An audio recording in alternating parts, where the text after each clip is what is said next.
affordable for them to move house. Briefly, Kirsty, do you think there is much of a market left, given the vast uncertainty around the economic and personal financial situation? Do you think there is really any chance of making fair valuations on property?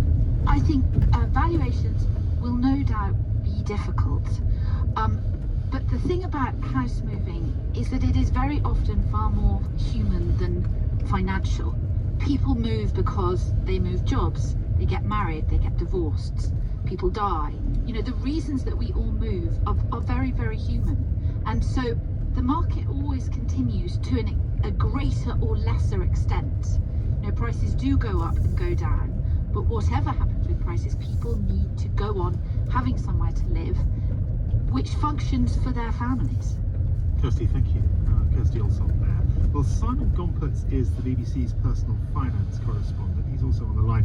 Simon, the housing market is effectively grinding to a halt. There's bad news, obviously, for lots of people all around there, but are there implications for the wider UK economy from this thing seizing up?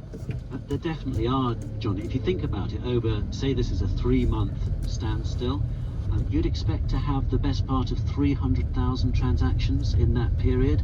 Some will go ahead, but the majority may not. And you're talking about the estate agents' fees, the solicitors' costs, the removals, and then when people get into their homes, DIY work, building, that sort of thing. So it's a big chunk of money and work being taken out. That's the direct effect, but there are also indirect effects. You know, how people feel about the housing market, house prices, etc., has a big influence on their economic optimism overall, how much money they're willing to spend. If this is just a blip over a few months and then things get back to normal and some of these transactions, well, we catch up on them, so you have a catch-up process, then that might not be so bad. But if it has a permanent effect, then that could add to fears about a serious recession in this country. So it is a major worry. Simon, thank you. Simon Gompertz, our personal finance correspondent. A lot of us have been getting to know our neighbours a little better over the past few days and weeks, a generally happy byproduct of the times we find ourselves in. Some of those whom we live near are self-isolating, perhaps because of a medical condition, more often because they are over 70 years old.